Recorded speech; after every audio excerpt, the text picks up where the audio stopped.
Hello student, मैं सच्चिदानंद सिंह आप लोगों का मेरे YouTube channel S N Singh sir पर आप लोगों का बहुत बहुत स्वागत करता हूं।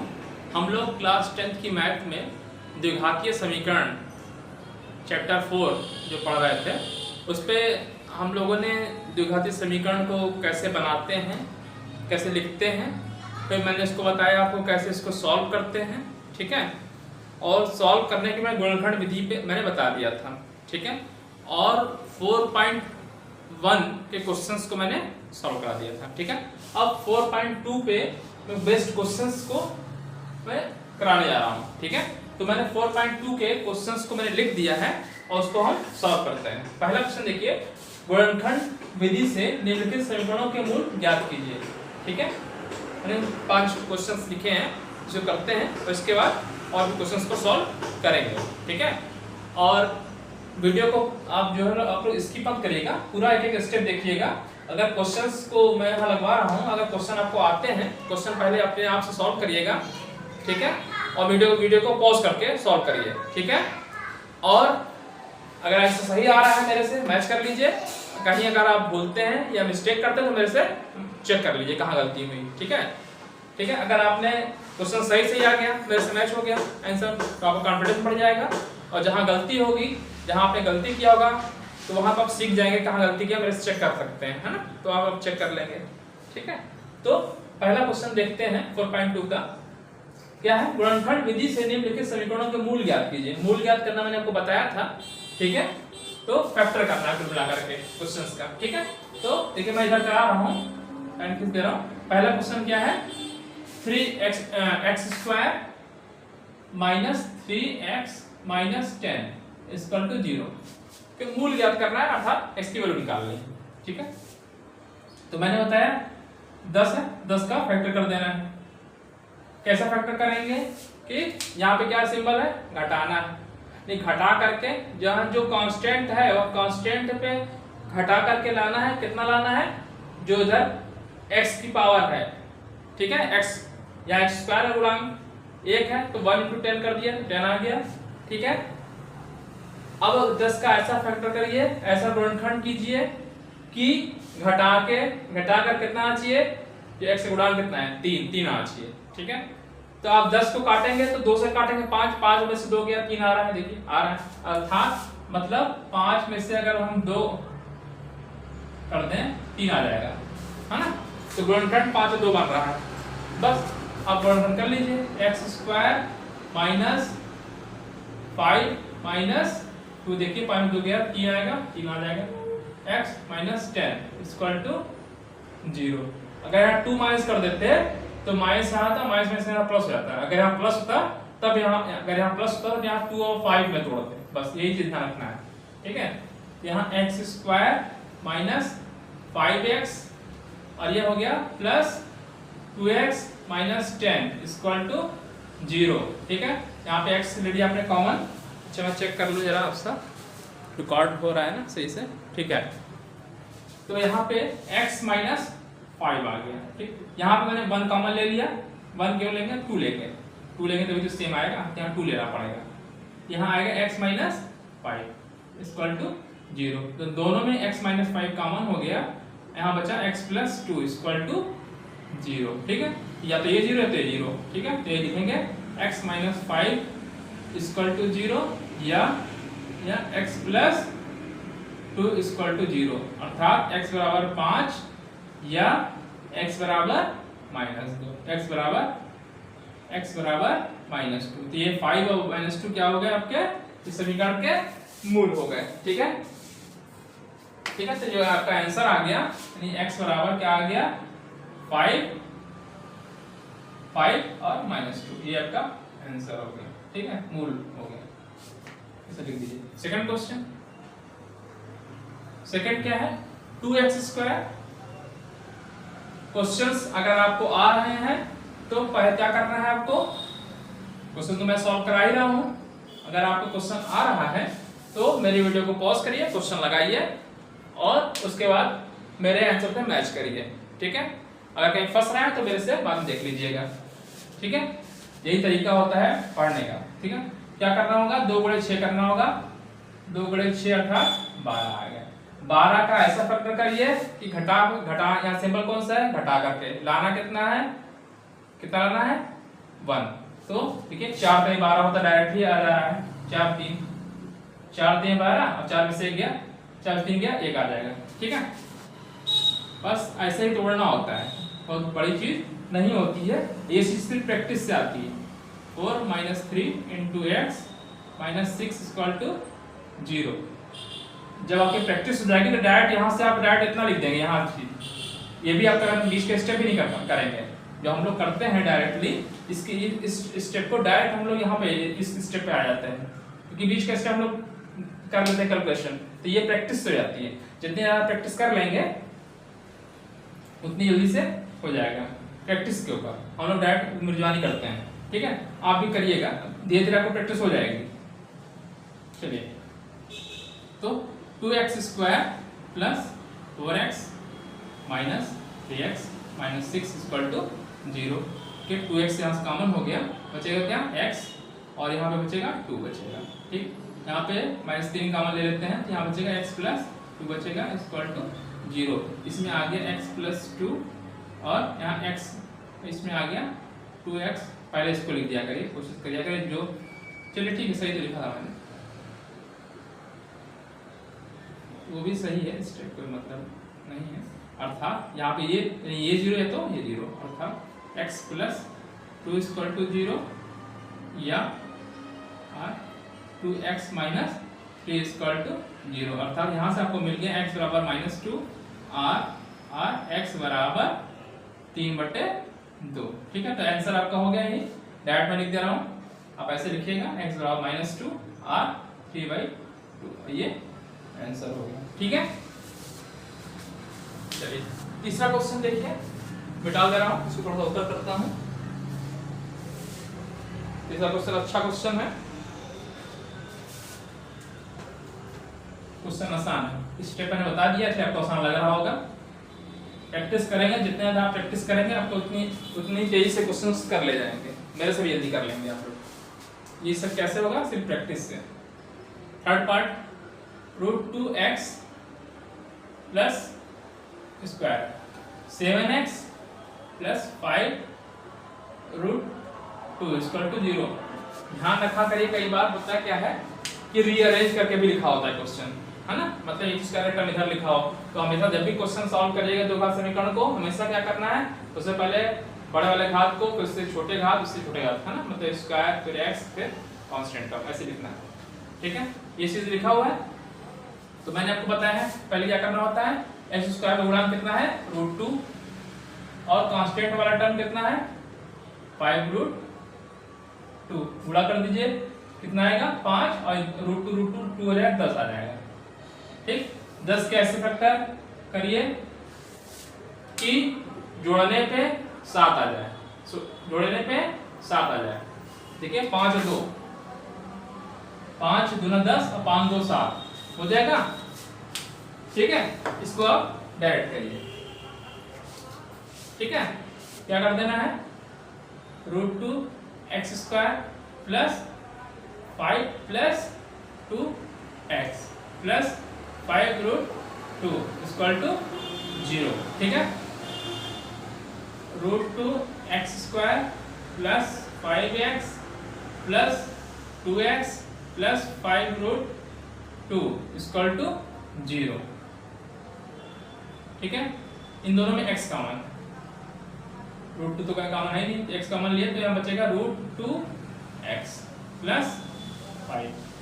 अच्छा, इन दोनों में क्या कॉमन लेना पड़ेगा, √2 कॉमन लेना पड़ेगा, तभी तो ये सेम आएगा। यहाँ पे मैंने क्या लिया, √2 कॉमन लिया, √2 कॉमन लेंगे तो बचेगा क्या, √2x बचेगा और +5। देखिए सेम आ गए, दोनों सेम आ गए, = 0। ठीक है, अर्थात √2x + 5 एक ब्रैकेट में और दूसरे ब्रैकेट में x + √2 = 0। ठीक है, या तो ये 0 या तो ये 0, अर्थात √2x + 5 = 0 और या x + √2 = 0। जब यहाँ से करेंगे तो x बराबर आएगा -5/√2 आ जाएगा और x = माइनस √2। ये आपका आंसर हो जाएगा। ठीक है, चलिए लास्ट क्वेश्चन देख लीजिए। ठीक है, समझ में आ गया? तो आपका ये हो गया। अच्छा, चौथा क्वेश्चन 2x² - x + 1/8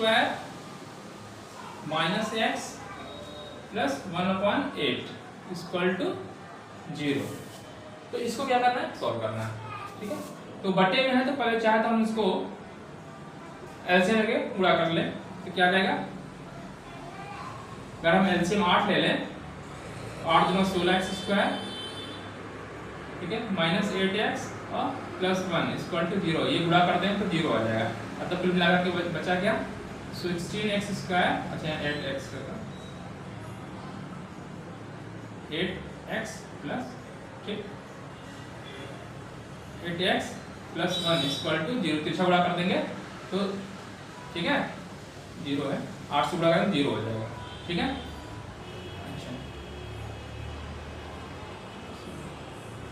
अच्छा ये तो डायरेक्ट होल स्क्वायर में लिखा हुआ है। आप ऐसे भी कर सकते हैं, दो तरीके से कर सकते हैं, गुणनखंड विधि से भी कर सकते हैं। देखिए ये देखा जाए, देखिए क्या लिखा हुआ है, 4x और -1 का होल स्क्वायर लिखा है। ये 4 × 16 लिखा हुआ है, प्लस इसका स्क्वायर लिखा हुआ है, अब 4 × 2 = 8x। ठीक है, डायरेक्ट तरीका, और मैं गुणनखंड तरीके से बता दे रहा हूँ आपको। तो 16 × 1 करेंगे = कितना आएगा? 16 आएगा। ठीक है, 16 का गुणनखंड ऐसा करिए कि,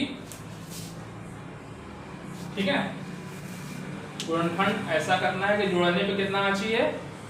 जोड़ने पे कितना आना चाहिए? 8 आना चाहिए। तो 4 × 4 = 16, 4 × 4 = 8 आ जाएगा। ठीक है, 4 × 4 = 16, 4 × 4 = 8 आ जाएगा। हाइड्रो में लग रहा है इंक डालना पड़ेगा। चलिए ये क्वेश्चन करा देते हैं, फिर जो है हाइड्रो में इंक डाल देंगे। ठीक है, इस वाला हाइड्रो को इधर रख देता हूं, डालना पड़ेगा। चलिए इसको रख दे रहा हूं, इसका हाइड्रो ले लेता हूं, अभी इसका भी इंक खत्म ही हो गया है लगभग। ठीक है, अच्छा तो 4 से आगे। ठीक है, यहाँ पे लिख देंगे क्या? 16x² माइनस, ठीक है, तो मैंने क्या लिखा? 4 + 4x + 1 = 4 से 8। ठीक है, 16x² - 4x - 4x + 1 = 0। ठीक है, यहाँ पे 4x कॉमन ले लीजिए, यहाँ बचेगा 4x माइनस, ठीक है, और यहाँ पे -1 कॉमन लीजिए, 4x - 1 = 0। तो दोनों में 4x आ गए, 4x - 1 ×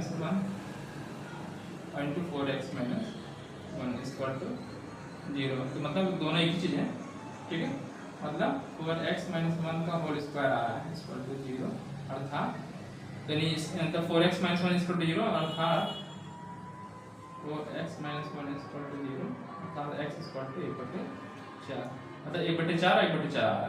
ठीक है, 1/4 और 1/4, x की दूसरी वैल्यू भी 1/4 ही आ रही है, दोनों बराबर आ रही है।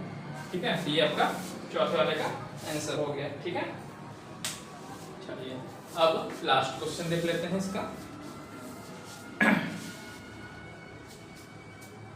ठीक है, डाल देना है इसको, चेक कर लीजिएगा, आंसर हो गया।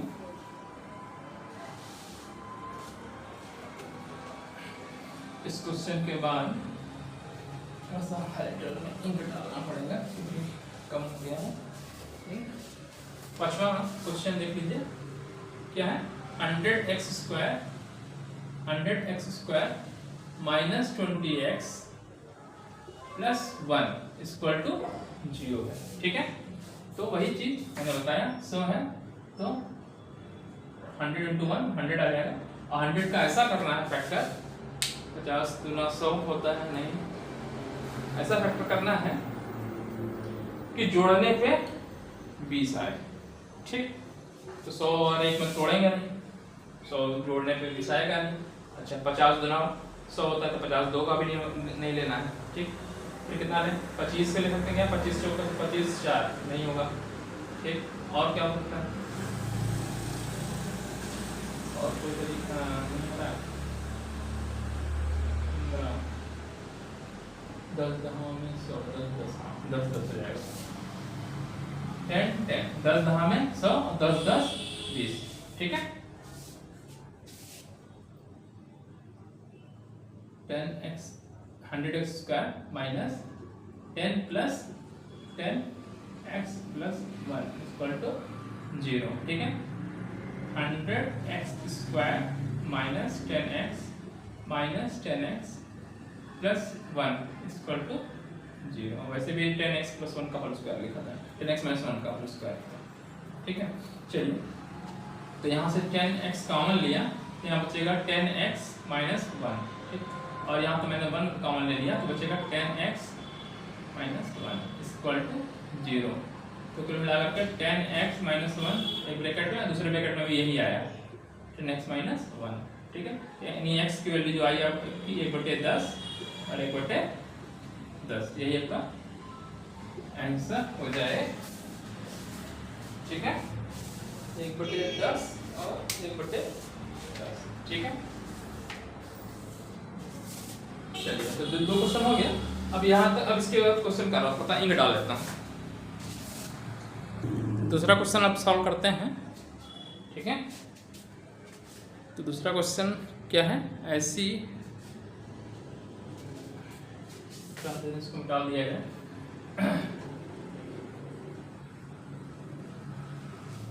चलिए, क्या है क्वेश्चन, दूसरा क्वेश्चन है एक्सरसाइज 1 में दी गई समस्याओं को हल करिए। अच्छा, कोई क्वेश्चन दिया है, इसको हल करना कुल मिला करके, ठीक है। ये क्वेश्चन दिया हुआ है, दूसरे का पहला पार्ट। दूसरे का पहला पार्ट है x square minus 45x plus 324 equal to 0, ठीक है। इसको सॉल्व करना है। चलिए, प्रिपरेशन करते हैं। 324 को ऐसा फैक्टर करना है कि जोड़ने पे 45 आना चाहिए, ठीक है। तो ऐसे डायरेक्ट, अब ये बड़ा कैलकुलेशन है तो फिर मैंने बताया गुणनखंड वाला करना होता है। मतलब इसको कैसे करना है, 324 को ऐसे करना है 2 में कि जोड़ने पे क्या आना चाहिए, 45 आना चाहिए, ठीक है। तो जब इसको ऐसे बड़ा कैलकुलेशन रहा है तो इसको सिंपल सा ऐसा आप काट लिया करिए, 2 से काटिए, 2 1 कम 2, 2 6 12, 2 6 12, 2 2 6 162, ठीक। 2 से कटेगा 2 8 81 हो जाएगा, हाँ ठीक है। 2 से कटेगा नहीं, 3 से कट जाएगा क्या, 3 2 6, हाँ 3 से कट जाएगा, 3 से कट जाएगा, तो 3 से काटिए, 3 2 6, 3 2 6, 2 27, ठीक है। 3 से कटे, 3 9 27, फिर 3 से कट जाएगा, ठीक है। अच्छा, 3 3 9 3 27, 27 अगर ले लें, 27 और 24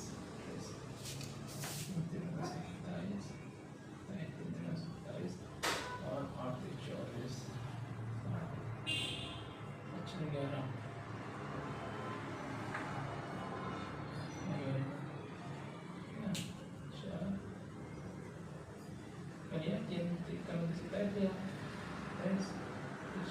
चढ़ने 12 आ रहा है ना, नहीं 12 नहीं बनना है,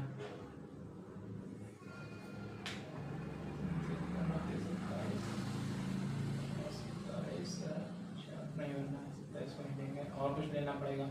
इन चारों को ले लें, 27 चौक 81 कैसे नहीं हो जाएगा, इन चारों को ले, 3 3 का 9, 3 3 का 9, 2 18 36, 36 और 9, 36, 3 3 का 9, 18 36, 36 नहीं होगा, 36 और 9 36, ठीक है। तो देखिए, गुणनखंड करना है तो 320 का ऐसा करिए, ठीक है। इन चार को ले लेगा तो 3 3 का 9 9 और 9 36, 36 और गुणे 9 तो 36 9 कैसा है, मतलब ये गुणा करना तो वही आएगा, तो इतना ले लें और इतना ले लें, 3 3 का 9 तो कितना आ रहा है 36 9। ये प्रैक्टिस से ही आपकी आनी है, जो गुणनखंड कैसे ब्रेक करना है ये किससे आएगा, प्रैक्टिस से आएगा। देखिए 36 9 45 आ जा रहा है, ठीक है। ये प्रैक्टिस करनी पड़ेगी इस चीज को, ठीक है। तरीका मैंने बता दिया कैसे करना, कैसे है। 324 है, बड़ा कैलकुलेशन है, गुणा कर दीजिए, जिससे कट रहा काट दीजिए, काट दिया आपने। तो अब इसमें कॉम्बिनेशन देख लीजिए, सबको गुणा करने पे ही आना कितना है, 324 ही आना है। तो आप देखिए क्या इन 2 3 का लिया और इन 3 गुणा ले लिए, देखने पे जोड़ने पे आना 45 नहीं आ रहा है भाई, देखा मैंने 3 3 का 27 27 और ये आप कितना आ रहा है ऊपर 27 और ऊपर 2 4 3 12 27 बार नहीं आ रहा है। फिर मैंने क्या किया, इन 4 को ले लिया, देखा 3 3 का 9, 9 जो 36 36 और 9 36 में 45 आ रहा है, तो इससे भी चेक कर ली। ठीक है, तो वो आपको प्रैक्टिस करनी पड़ेगी। ठीक है, तो एक्स स्क्वायर माइनस यहाँ पे क्या लिखेंगे 36 और 9 एक्स प्लस 324 इक्वल टू 0। ठीक है, एक्स स्क्वायर माइनस 36x, ठीक है, minus 9x plus 324 equal to 0। ठीक है, अच्छा इसको फिर x माइनस आप उसमें कॉमन ले लीजिए।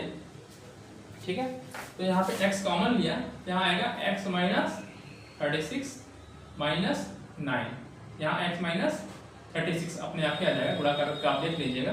तो 9 54 का 4 5 9 27 और 27 37। ठीक है, इक्वल टू 0।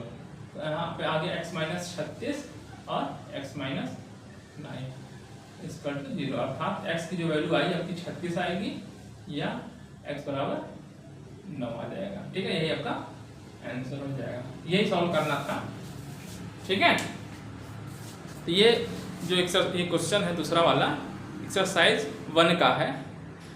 एक्सरसाइज 1 में वहाँ पे जो समस्याएं थी वहाँ पे इस टाइप की क्वेश्चन बनी थी, उस इक्वेशन का सॉल्यूशन मैंने निकाला है। ठीक है, तो आप लोग चेक कर लीजिएगा, जहाँ पे ये क्वेश्चन बना के कहीं छोड़ा तो निकाला जाएगा। मैंने आपसे बताया था कि जो थोड़ा जगह छोड़ दीजिएगा, वहाँ पे सॉल्यूशन को लिखना चाहें तो लिख सकते हैं। ठीक है, दूसरे का सेकेंड पार्ट क्या है question, x square minus 55x plus 750। देखिए ये भी बड़ा है, ये भी बड़ा है, अब इसको भी करना पड़ेगा। तो देखिए x का गुणांक तो है नहीं, 350 आ रहा है, 750 को इधर आप पे करिएगा, इसको जो भी चाहिए इधर मैं बता रहा हूँ। ठीक है, तो समझने के लिए अब करना है, ऐसा फैक्टर करना है। यहाँ पे कौन सा सिंबल है प्लस, जोड़ करके कितना चाहिए 755 आना चाहिए, जोड़ के 55 आना चाहिए।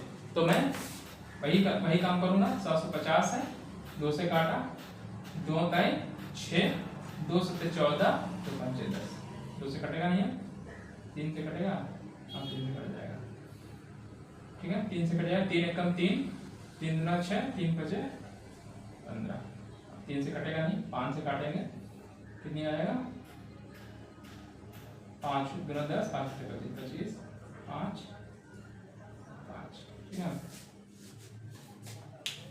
5 से 25 और 15 30 30 और 25, हाँ 30 25 आ जाएगा। ठीक है, देखिए 5 5 मतलब 30 25 कर दें, 30 25। ठीक है, 5 3 15 दूना 30, 30 इधर हो गया, नीचे 5 में 25 और देखिए जोड़ने 55 आ रहा है। ठीक है, तो बस ये प्रैक्टिस से ही आपको करना है, ये चीज सिर्फ प्रैक्टिस से आनी है, और ये कर लिए तो फिर आंसर क्वेश्चन हो जाएगा आसानी से। क्या करना है, एक्स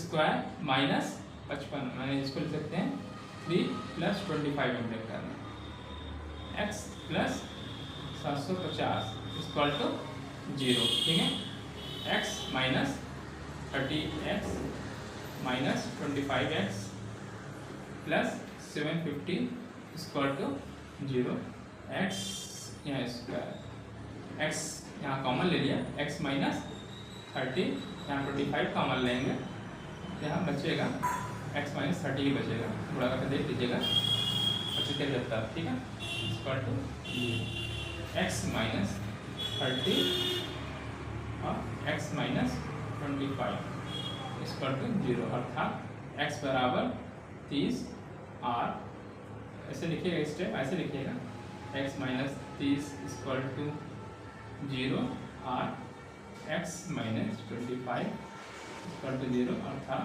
x बराबर 30 और x बराबर 25। ठीक है, तो इसको आप लोग देख लीजिएगा। ठीक है, 2 क्वेश्चन मैंने, तो दूसरा क्वेश्चन भी आपका कंप्लीट हो गया। तीसरा क्वेश्चन देखते हैं। ठीक है, गुणनखंड विधि से क्वेश्चन हो रहा है, आसान है क्वेश्चन, कठिन नहीं है, बस फैक्टर करना आपको आना चाहिए। ठीक है, फैक्टर करना मैंने बता दिया है।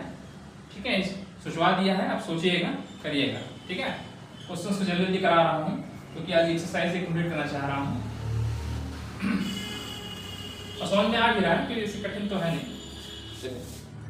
तीसरा प्रश्न देखिए, ऐसी दो संख्याएं ज्ञात कीजिए जिनका योग 27 हो और गुणनफल 182 है। जिनका योग 27 है, ठीक है, x अगर हम मान लें तो दूसरा 27 में से x होगा, गुणनखंड करने में 182 हो जाएगा, सॉल्व हो जाएगा, कोई दिक्कत ही नहीं है इस क्वेश्चन में। ठीक है, क्वेश्चंस को ध्यान से पढ़िए। क्या कह रहा है, दो संख्याएं याद करना है जिनका योग 27 हो, तो नहीं उसमें से अगर हम x एक संख्या x मान लें तो 27 में से x होगा कि नहीं होगा। ठीक है, तो माना पहली संख्या, माना पहली संख्या बराबर x, तो दूसरी कितनी हो जाएगी, दूसरी संख्या कितनी हो जाएगी, 27 में से x हो जाएगी। कहा ही है ना कि दोनों का 127 है, तो जब दोनों जोड़े 127 आ जाएगा, नहीं आ जाएगा, तो दूसरी संख्या हो गई। क्या कह रहा है, गुणनफल 182 दिया हुआ है, तो प्रश्नानुसार क्या कह रहा है, प्रश्नानुसार दोनों का गुणनफल कह रहा है x गुणे 27 माइनस x, कितना दिया है 182, हो गया, इक्वेशन बन गई। 27x माइनस एक्स स्क्वायर बराबर 182, इधर कर दे रहा हूँ, x स्क्वायर को जब भी टर्म करते हैं उस हमेशा पॉजिटिव बनाते हैं, तो ये उधर लेके जाएंगे तो देखिए एक्स स्क्वायर उधर x स्क्वायर हो गया, और ये उधर लेके जाएंगे तो -27x हो जाएगा, और ये 182 लिखा ही था पहले से। ठीक है, इक्वल टू इधर कितना आएगा 0, इसको इधर 0, इसको हम इधर लगा दीजिए 0। ठीक है, अर्थात मैं थोड़ा इधर लिख दे रहा हूँ इसको। ठीक है, x square minus 27x plus 182 equal to 0। ठीक, अब करना है इसका फैक्टर, तो वही 182 का फैक्टर करिए। ठीक है, तो इधर मैं लिख रहा हूँ, जगह बनाता हूँ। ठीक है, कैसे करना है, यहाँ पे सिंबल कौन सा है, प्लस, जोड़ने पे लाना है 182। ठीक है, तोड़ दीजिए, 2 से काटिए, 2 से काटा, 2 9 18, तो कट ही नहीं रहा है, 3 से नहीं कटेगा, 4 से 50 कटने में 5, 7 से कट जाएगा, 7 से काटिए, 7 एक कम 7, 7 3 21। ठीक है, 13 13 14 12। ठीक है, 13 और 14, 13 14 27 हो रहा है, अर्थात 13 और 14 में ब्रेक करते हैं, 13 14 को जोड़ेंगे 27 आ जाएगा। ठीक है, तो x square minus 13 plus 14x plus 182 equal to 0। ठीक है, x square minus 13x minus 14x plus 182 equal to 0। ठीक है, यहाँ से x कॉमन लिया, x माइनस 13। ठीक, और यहाँ पे माइनस 14 कॉमन लेंगे तो x माइनस 13 आएगा। ठीक है, 4 से 12। ठीक है,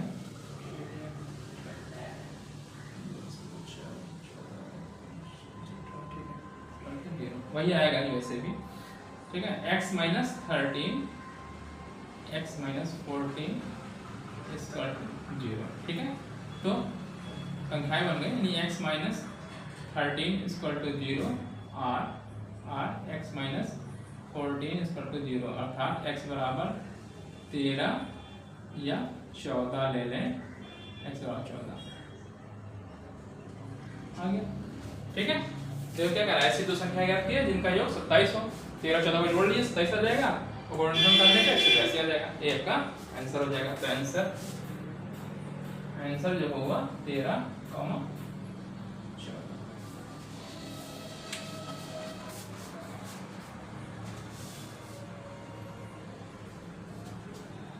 क्वेश्चन आपको समझ में आ गया होगा, क्वेश्चन कठिन तो था नहीं, है ना, क्वेश्चन आसान था।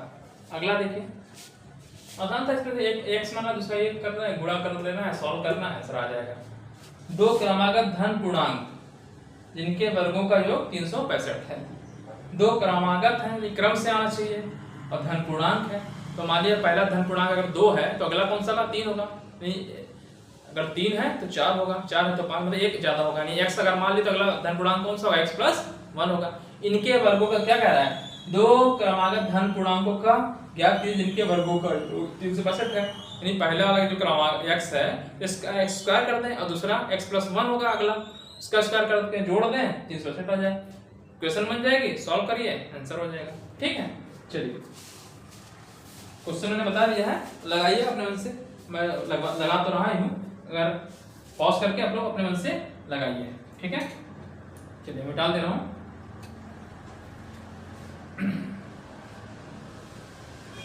आप लोग मेरे वीडियोस को ज़्यादा से ज़्यादा बच्चों में शेयर करिए आप लोग, ठीक है, इससे मैं आगे आप लोगों के लिए जब ये सिलेबस कंप्लीट हो जाएगा तो मैं बोर्ड के जो क्वेश्चंस आए हुए हैं बोर्ड पेपर में उस क्वेश्चन को सॉल्व कराऊंगा आप लोगों को। ठीक है, और उसके बाद जब कंप्लीट हो जाएगा ऐसा तो उसका कंपटीशन के भी क्वेश्चन सॉल्व कराऊंगा। ठीक है, चलिए अभी तो पहले इसको देख लेते हैं। चौथा क्वेश्चन, दो क्रमागत धन पूर्णांक, तो माना पहले क्रमागत, पहला मान लीजिए पहला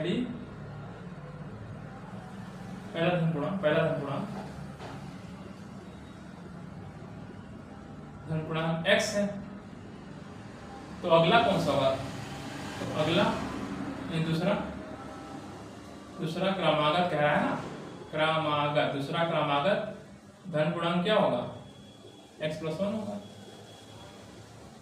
x प्लस 1 है भाई, ये x है तो अगला x प्लस 1 ही तो होगा।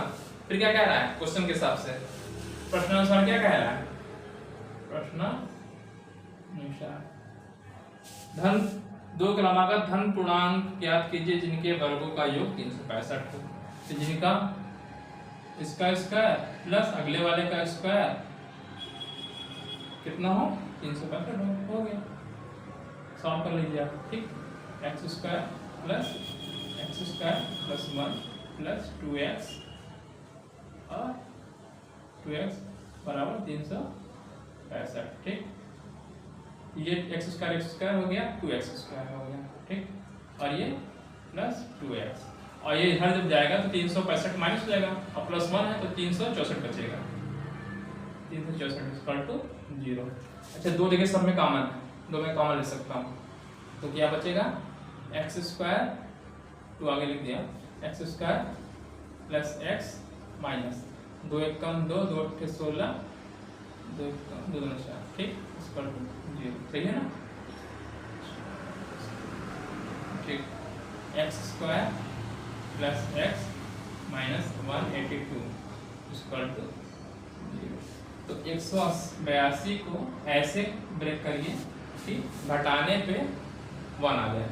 ठीक है, तो तरीका मैंने बताया कैसे, 182 लिखिए, 2 से काटिए, कितनी बार जाएगा, 2 9 8 था। ठीक है, आप इससे जाएगा 3 3 से नहीं कटेगा, 4 4 5 7 7 कटेगा, 7 से काटेंगे, 7 एक कम 7 21 14 और 13 में आ रहा है। देखिए 14 और 13, 14 में से 13 घटाएंगे तो एक आना चाहिए। ठीक है, घटाने पे डाला। ठीक है, यहाँ पे क्या बन गया, x plus 14 minus 13, x minus 180 0। ठीक, x plus 14x minus 13x minus 182 equal to 0। ठीक है, समझना है। यहाँ से क्या करना है, x कॉमन लेना पड़ेगा, यहाँ x स्क्वायर लेना, x कॉमन लेंगे तो x प्लस 14 माइनस 13, यहाँ बचेगा x प्लस 14 इक्वल टू 0। ठीक है, तो अब क्या हो जाएगा, x प्लस 14 एक ब्रैकेट में, अगले ब्रैकेट में x माइनस 13 इक्वल टू 0। ठीक है, इससे आपको मिला x प्लस 14 इक्वल टू 0 और x माइनस 13 इक्वल टू 0। यहाँ से मिला x बराबर माइनस 14 मिला और x बराबर 13 मिला। ठीक, नेगेटिव हो नहीं सकता क्योंकि उसने कहा धन पूर्णांक। ठीक है, ठीक है। तो x does not equal to -14, क्यों? क्योंकि यहाँ लिख देंगे, क्योंकि क्या लिखा है, धन पूर्णांक है ना, क्योंकि x धन पूर्णांक है तो निगेटिव तो होगा नहीं, अतः x बराबर 13। तो x बराबर 13 है तो अगला नंबर कौन सा है, 14 आएगा, ठीक है। तो आंसर पूछा है 2 क्रमांक पूर्णांक जिनके बराबर गए, तो आंसर क्या होगा, इसलिए अतः दो संख्याएं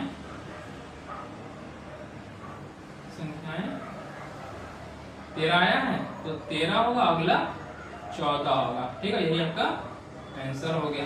13 का स्क्वायर प्लस 14 का स्क्वायर बराबर 66 आ जाएगा, ठीक है। आप चेक भी कर सकते हैं चाहे तो, करके देखिएगा वही आएगा, ठीक है। इसे चेक भी कर लेना। 13 का स्क्वायर होता है 169 और 14 का होता है 198 चलता है शायद, चेक कर लेना। नहीं ये नहीं होता है, 14 बड़े 14 बड़ा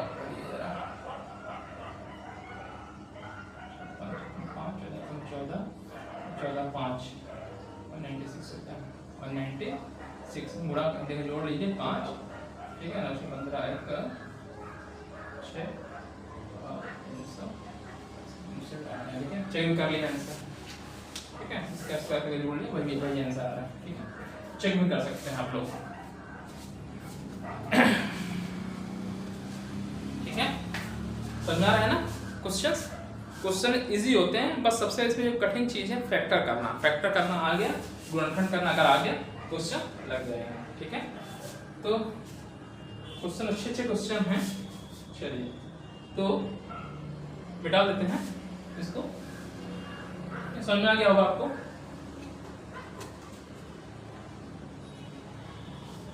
बस इक्वेशन बनाना आना चाहिए, इक्वेशन बन गया और तो फिर सॉल्व करना आ जाएगा। क्या क्वेश्चन देखिए, 5वां क्वेश्चन पढ़िए। एक समकोण त्रिभुज की ऊंचाई उसके आधार से 7 सेंटीमीटर कम है, यदि कर्ण 13 सेंटीमीटर हो तो उसके अन्य दो भुजाएं ज्ञात कीजिए, ठीक है। आज के क्वेश्चन में क्या कह रहा है, समकोण त्रिभुज जानते ही ऐसे बनता है ना। थोड़ा सा तो कह रहा ऊंचाई ज्यादा कह रहा है तो ऊंचाई ज्यादा बना देता हूँ, सीधा कर दीजिए ऐसे, छोटा ले रहा है ना, ठीक है। कह रहा है एक समकोण त्रिभुज की ऊंचाई उसके आधार से 7 सेंटीमीटर कम है, ऊंचाई कम कर दीजिए, चलिए वो तो आप समझ लेंगे, ऊंचाई कम कर दीजिए, आधार बढ़ा देगा यहाँ और क्या, ठीक है। तो समकोण त्रिभुज बन गया। एक समकोण त्रिभुज की ऊंचाई उसके आधार से 7 सेंटीमीटर कम है, आधार अगर हम x मान लें तो यह x - 7 होगा, यही तो होगा ऊंचाई। कर्ण दिया है 13, कर्ण है 13, तो अन्य दो भुजाएं ज्ञात कीजिए। तो आप जानते हैं जब समकोण त्रिभुज बन गया, देखिए एक समकोण त्रिभुज की ऊंचाई उसके आधार से 7 सेंटीमीटर कम है, ठीक है। आधार मान लिया आपने कितना x मान लिया, तो ऊंचाई कितनी जाएगी x - 7, कहा ऊंचाई 7 कम, ठीक है। कर्ण दिया है 13, अब 3 इक्वेशन दिया है तो समकोण त्रिभुज में जानते हैं इसका स्क्वायर प्लस इसका स्क्वायर बराबर कर्ण का स्क्वायर बराबर आधार का स्क्वायर प्लस ऊंचाई का स्क्वायर होता है ना समकोण त्रिभुज। सॉल्व कर लिए क्वेश्चन बन जाएगा, सॉल्व कर लीजिए आंसर निकल जाएगा, ठीक है। तो लगाइए समकोण त्रिभुज जिसकी ऊंचाई उसके आधार से 7 सेंटीमीटर कम है, आधार से यदि कर्ण इतना तो उसके अन्य दो भुजाएं ज्ञात कीजिए, यानी अन्य दो भुजाएं अर्थात ये और ये दिया हुआ है, ये और ये ज्ञात करना है, ठीक।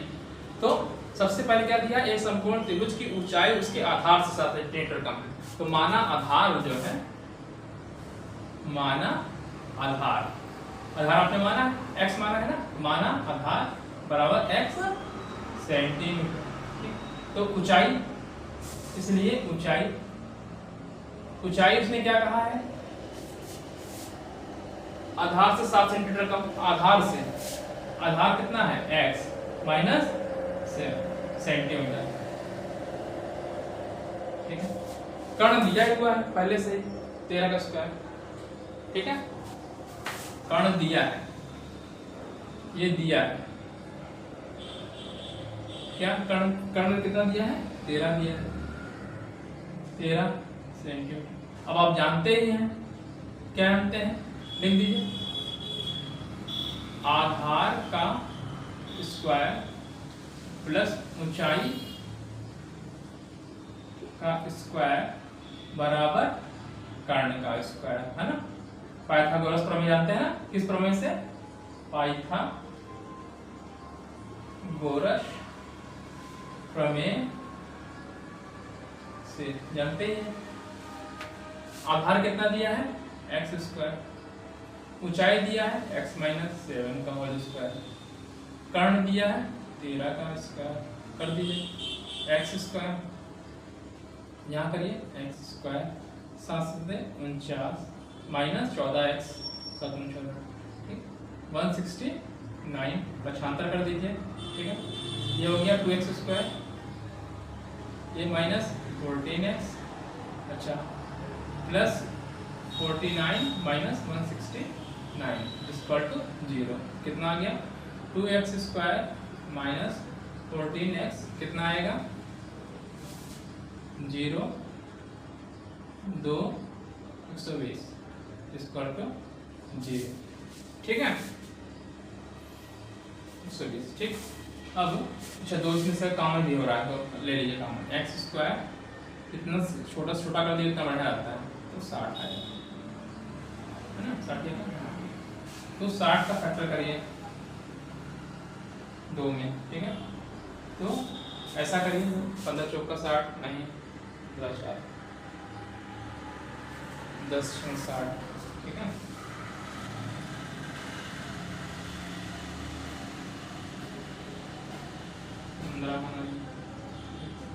तीन 5, ठीक है, 3 2 6 12 12 5 बन गया, ठीक है।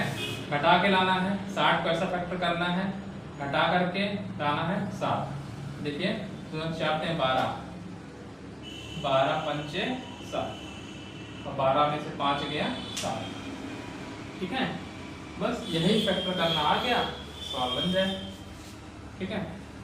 एक्स स्क्वायर माइनस यहाँ क्या लिख दें 12 minus 5 x minus 60 equal to 0, यहाँ एक्स कॉमन ले लिया, अच्छा एक्स कॉमन का भी पहले उसको तोड़ तो लीजिए, पहले एक्स स्क्वायर माइनस 12x और ये माइनस माइनस प्लस हो जाएगा माइनस 60 इक्वल टू 0, यहाँ एक्स कॉमन ले लिया, एक्स माइनस 12 आया और प्लस 5 कॉमन लिया, एक्स माइनस 12 है इक्वल टू 0, अर्थात x माइनस 12 एक साइड एक में आ गया, x प्लस 5 इक्वल टू 0 हो गया, अर्थात x बराबर 12 आ गया, एक स्टेप लिख दीजिए ऐसे,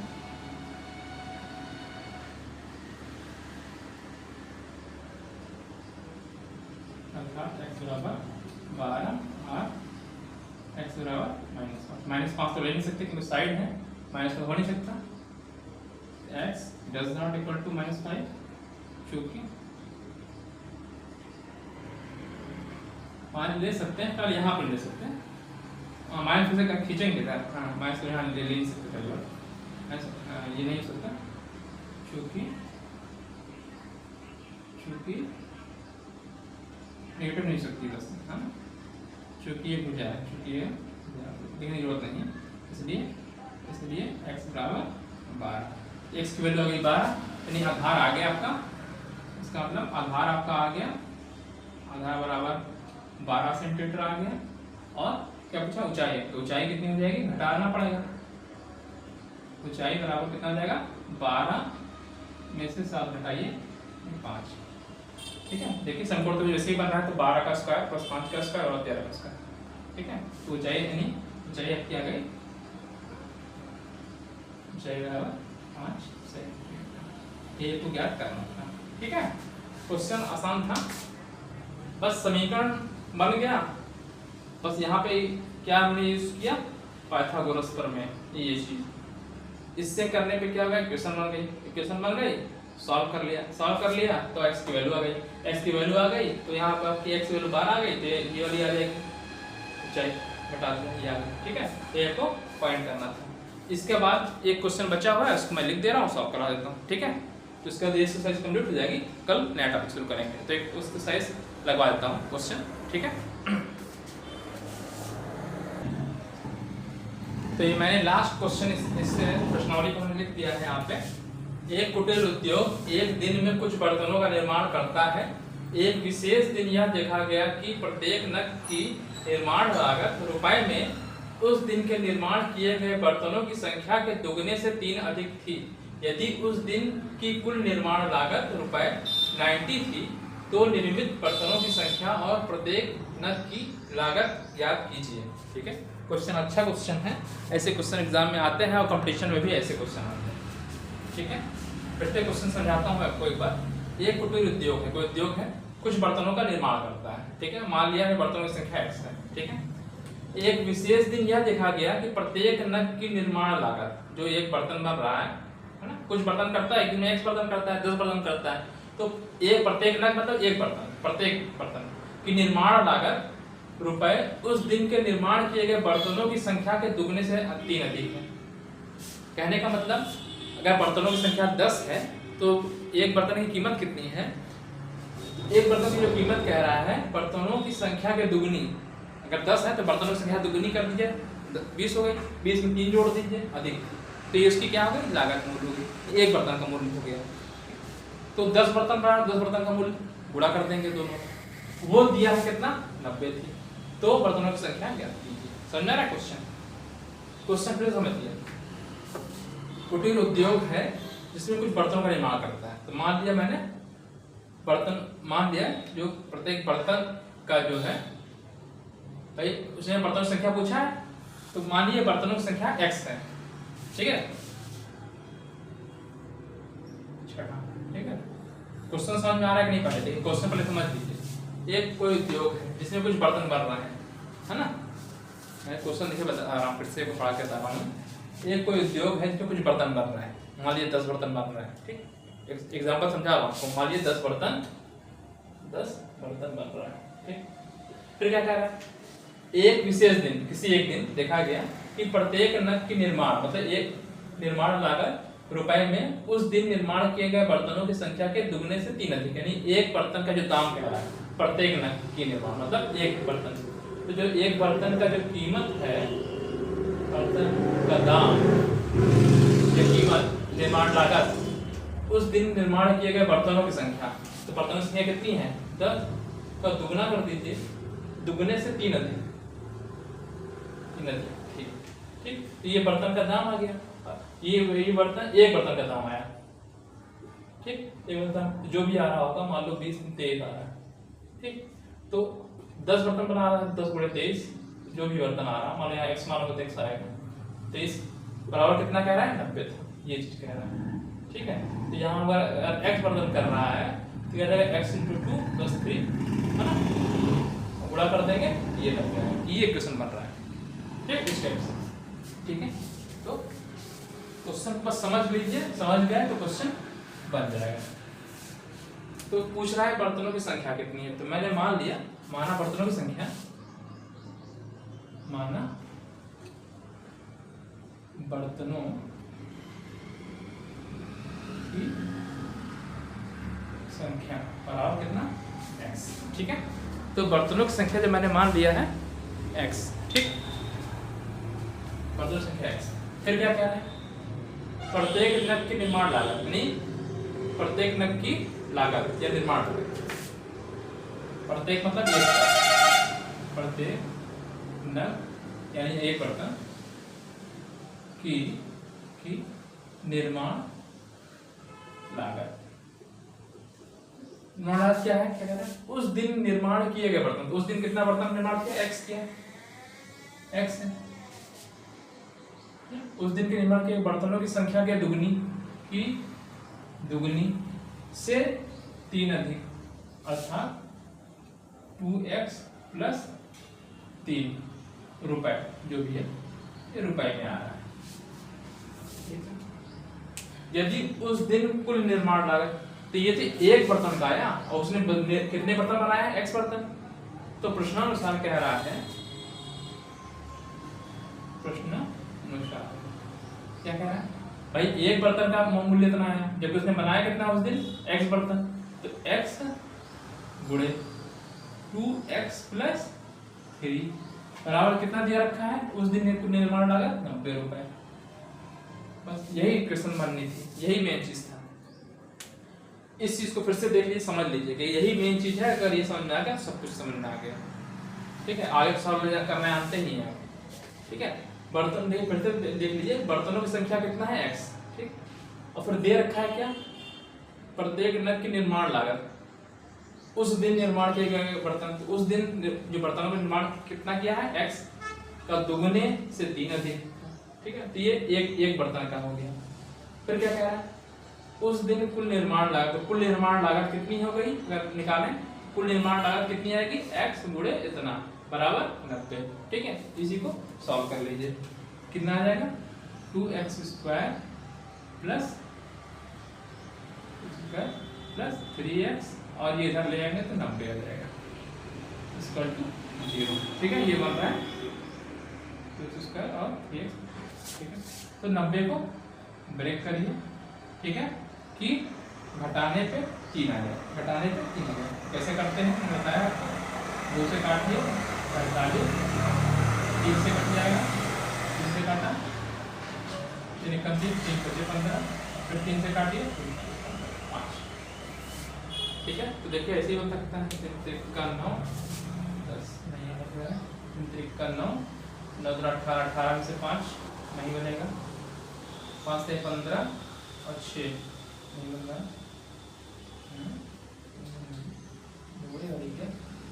15 15 से 6 नहीं बनेगा। ठीक है, 9 और 10 से भी नहीं बन रहा। अच्छा, हम गलत कर ही दिए, वही तो करो, बन नहीं रहा है। देखिए 9 × 18 गुणा करेंगे, 2 × 9 18 आएगा, 180 आएगा, है ना, 2 × 9 180 को तोड़ना होगा, ऐसे गलतियां हो जाती हैं। तो 2 से काटेंगे तो 90 आएगा, फिर 2 से काटेंगे 45 आएगा, 3 से काटेंगे 3 × 3 3 × 15, फिर 3 से काटेंगे 5 आएगा। ठीक है, तोड़ लीजिए, 3 से 15 3 × 6 × 12 12 से 15 12 से 15 घटाने 15। देखिए 3 से 15 15 और 4 से 12, तो 12 15 180 आएगा, और 15 से 12 गया 3 आ जाएगा। ठीक है, बस यही सीखना है, बस और कुछ नहीं। 2x² प्लस 3x, यहाँ पे क्या लिख सकते हैं, 15 - 12x - 90 = 0। ठीक है, तो क्या हो गया, 2x² 15x - 12x - 0। ठीक है, यहाँ से मैंने x कॉमन ले लिया, तो क्या बचेगा, 2x + 15। तो यहाँ से कितना 6 कॉमन आ रहा है, 6 कॉमन करने पर करने वाला है, तो 2x + 15। ठीक है, यानी x - 6 एक ब्रैकेट में 2x + 15 = 0। ठीक है, तो यानी x बराबर x - 6 = 0, और x 2x = -15, अर्थात x बराबर 6 या x बराबर -15/2। तो x बराबर -15 तो हो नहीं सकता, क्योंकि संख्या है, संख्या तो माइनस में बटे में हो नहीं सकती, है ना।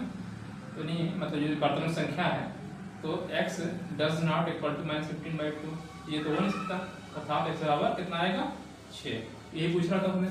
तो बर्तनों की संख्या कितनी आ जाएगी, 6। तो बर्तनों की संख्या तो आ गई आपकी, ये बर्तनों की संख्या,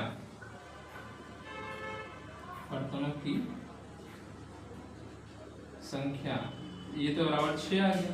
और क्या है, प्रत्येक नग की लागत, तो प्रत्येक नग की लागत कितनी आ जाएगी, प्रत्येक बर्तन की लागत या नग की, प्रत्येक नग की लागत बोल दीजिए की लागत। कितना हो जाएगा 2x प्लस 3 है ना, 2x प्लस 3 अर्थात 2 इंटू 6 प्लस 3 कितना आएगा, कितना 15 रुपये। यही आपका आंसर हो जाएगा। रुपीज़ पहले कर दिया जाए, तो रुपीज़ पहले लिखा आता है, ऐसे लिखते हैं और ठीक है, चेक कर लेगा हमारे से। तो ये 15 है और बर्तन संख्या कितनी है, 6। ठीक है, चलिए तो आज इतना ही, आज के लिए इतना ही। अगर आपको वीडियो अच्छा लगा तो वीडियो को लाइक करिए और हमारे चैनल को सब्सक्राइब करिए और अपने दोस्तों और ग्रुप में और दूसरे बच्चों में इसको शेयर करिए। ठीक है, नेक्स्ट जो इस पार्ट में आपका जो भी पार्ट बचा होगा वो नेक्स्ट पार्ट में करके इसे कंप्लीट कर देंगे। ठीक है, आज के लिए इतना ही। थैंक यू, धन्यवाद, आपका दिन शुभ हो।